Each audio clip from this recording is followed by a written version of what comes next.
آج خاندان میں ناچاکیاں، بہن بھائیوں میں لڑائیاں، کتنا افسوس ہوتا ہے۔ اس کی وجہ کیا ہے؟ افسوس تربیت نہیں ہے، اخلاق نہیں ہے، آخرت کی طرف توجہ۔ جس کو پتا ہو کہ میں نے مرنا ہے، جسے پتا ہو کہ میں نے مرنا ہے، اس کو یقین ہو کہ میں نے مرنا ہے، تو وہ کیا کسی سے ناراض ہو؟ مطلب مجھے یہاں سے پتا ہو کہ یہاں سے چلنے کے بعد آپ مر جائیں گے، کبھی مجھے کوئی دھکا بھی دے دے تو میں کہوں کوئی بات نہیں، ویسے ہی میں نے تو تھوڑی دیر میں مر جانا ہے بھائی، دے دو دھکا جتنا دینا، کیا فرق پڑے گا، میں تو ویسے ہی جا رہا ہوں دنیا سے۔ تو ہم سب کو مرنا ہے، اور ہم سب کو یہ تھوڑی پتا ہے کہ ہم لوگ کب تک زندہ ہیں۔ مولا کائنات فرماتے ہیں نا، تعجب ہوتا ہے، زندہ ایسے ہے جیسے کبھی مرنا ہی نہیں ہے، اور مرتا ایسے ہے جیسے کبھی زندہ ہی نہیں تھا۔ تو ہم ایسے ہی زندہ ہیں جانے محترم کو۔ پہلی چیز، اور یہ کہاں سے آتی ہے؟ یہ تربیت سے آتی ہے۔ بیوی کس طرح؟ کیونکہ بیوی خود خدا کی بارگاہ میں ایسی عابدہ ہے کہ خدا خود ملائکہ پہ افتخار کر رہا ہے، اے ملائکہ دیکھو میری کنیز کس طرح میری عبادت میں کانپ رہی ہے۔ اور جب بچے ماں کو ایسی عبادت کرتے ہوئے دیکھیں، امام حسن مجتبیٰ علیہ السلام ارشاد فرماتے ہیں، صلی اللہ علیہ وسلم، خوب امام ارشاد فرماتے ہیں کہ میں نے رات کی تاریکی میں اپنی والدہ کو اپنے لیے دعا مانگتے نہیں دیکھا، ہمیشہ اپنے ہمسایوں کے لیے دعا مانگ رہی ہے، لوگوں کے لیے، رشتہ داروں کے لیے دعائیں مانگ رہی ہے۔ خوب یہ تربیت ہے۔ جو دوسروں کے لیے دعا مانگتا وہ دوسروں کی برائی کر سکتا ہے، لیکن یہاں تو برائی کرتے کوئی تھکتا نہیں ہے۔ یہاں تو پھپھی کا فون آئے تو کاٹ دو، خالہ کا فون آئے تو اٹھا لو۔ تو جس بچوں کی آپ ایسی تربیت کریں گے، بچے بھی پھر ایسی ہوتے۔ نفرتوں کے بیچ ہمارا اخلاق بچوں کے اندر ڈالتا ہے، پھر یہی مقافات عمل انسان کی زندگی میں جانے محترم ریپیٹ ہوتے ہیں۔ سوسائٹی اسی طرح ڈیولپ ہوتی ہے۔ یہاں ماں ایسی تربیت کر رہی ہے کہ انفاق ہے، بچے بچپن سے دیکھ رہے ہیں کہ ہمارے در پہ کوئی آیا سائل خالی ہاتھ نہیں گیا، کوئی بھی سائل آیا۔ مشہور واقعہ، شخص مسافر ہے اور مسجد میں آتا ہے، رسول خدا سے تقاضا کرتا ہے کہ یا رسول اللہ مسافر ہوں، لباس چاہیے، خوراک چاہیے، زادِ سفر چاہیے۔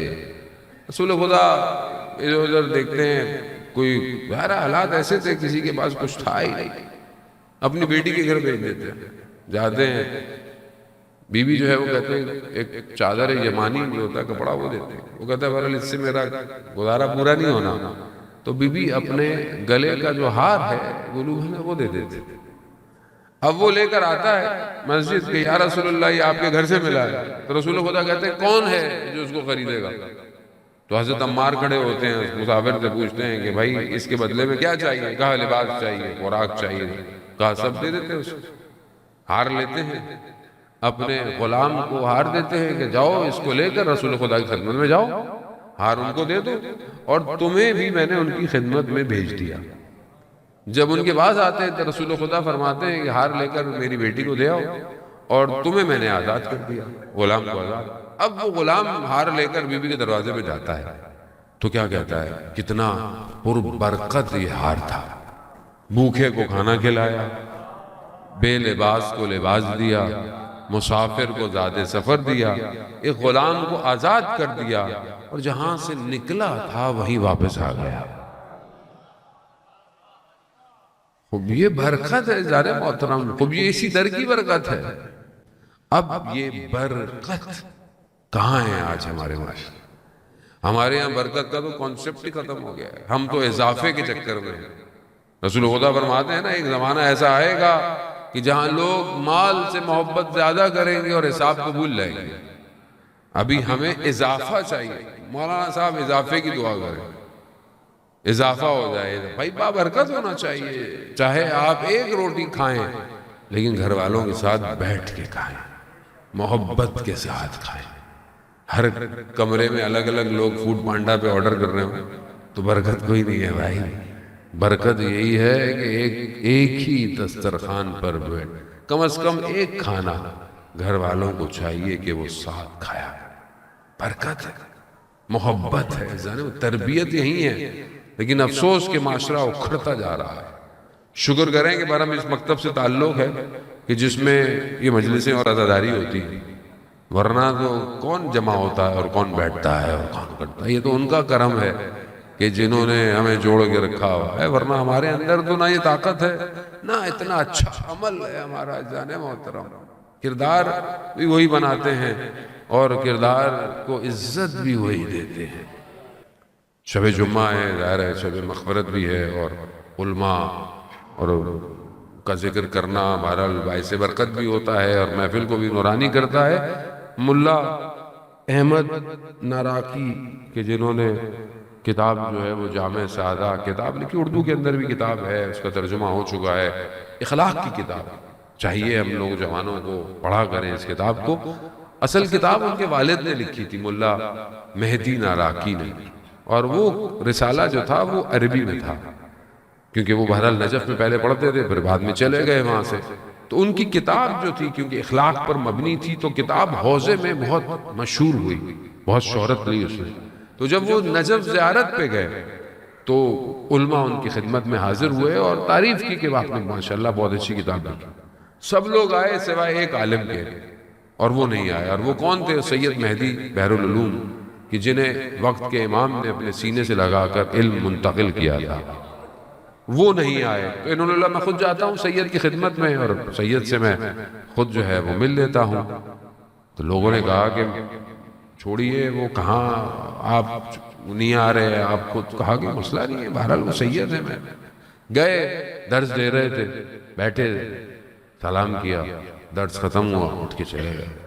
کچھ دن پھر گزرا، انہوں نے کہا کہ میں پھر جاتا ہوں، تو اطراف میں لوگوں نے بولا کہ مولانا چھوڑے کیا، آپ اپنی عزت کا خیال رکھیں۔ انہوں نے کہا کوئی نہیں، وہ سید ہیں، وہ بڑے ہیں، چلے گئے۔ پھر وہی درس دے رہے تھے، درس ختم ہوا، وہ اٹھ کے چلے گئے، یہ بھی چلے گئے۔ یہ پھر کربلا، کاظمین، سامرا زیارتوں پہ واپس آئے نجف، تو واپس چھوڑ جا رہے تھے پھر نجف سے، تو کہا میں ایک اور دفعہ ان کی خدمت میں حاضر ہوتا ہوں۔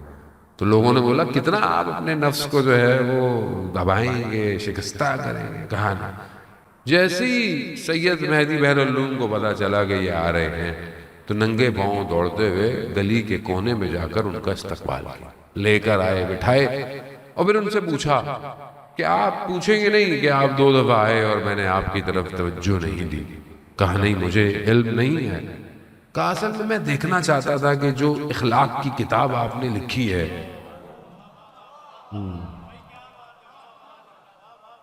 وہ اخلاق آپ میں پایا جاتا ہے یا نہیں جاتا؟